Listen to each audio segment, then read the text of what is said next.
Hi, my name is Lihu, and you are watching SandJack TV. Alright, let's talk about NFL free agency. Alright, so free agency period happened a short while ago. As I'm sure as most dedicated NFL fans, it was a very exciting period. You follow your favorite team, you watch your favorite moves. A couple thoughts on this. I'm going to go through the highlights and what I think. I think the biggest moves of free agency happened by two of the biggest, two of the top teams as well. First of all, Denver Broncos. They went and they got Aqib Talib to replace Dominic Rodgers-Cromartie, who left the team.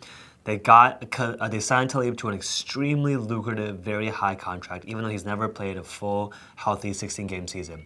So that's Aqib Talib right there. They upgraded their the corner spot. You call it an upgrade. And then also on the back end, they went and they got T.J. Ward. Probably one of the top 3 strong safeties in the entire NFL. They got him. So the back end of the team is supposed to be, supposed to be better now. What other big moves were made? Let's see. The New England Patriots. So the Patriots went and they got a bunch of players. First of all, they went and they got Darrelle Revis and they got Brandon Browner. Those two players, what stands out to me is number one, physical, press man-to-man corners that play in a predominantly man scheme. Especially Brandon Browner, who's 6'4", and is as tall, if not taller, than a majority of the receivers in the league. He's almost as tall as Calvin Johnson is. So the fact that he can get that press coverage in the first 5 to 10 yards, and he can stay with the receiver, it allows a pass rush to be able to get there, and he can also contest or jump balls due to his height.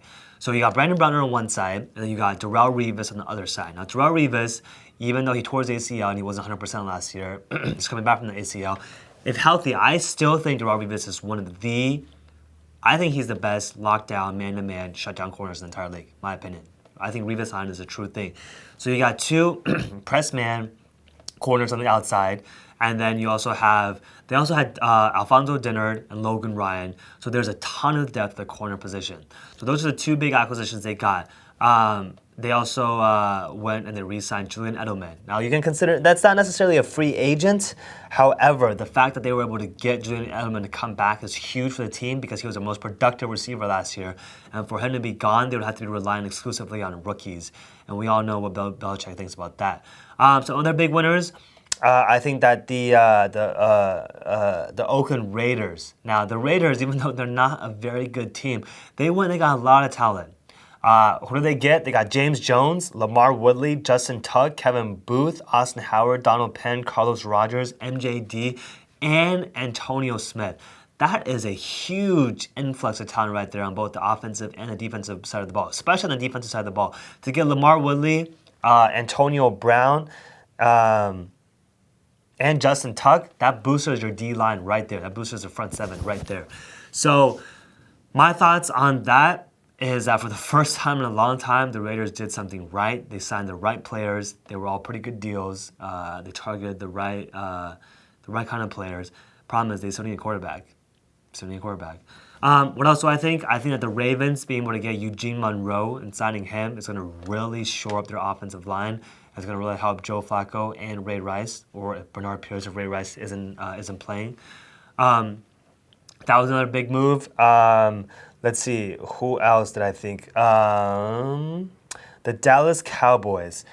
So I'm going to talk about Dallas Cowboys for a while because they're probably one of the most popular NFL teams, and they are quote-unquote America's team.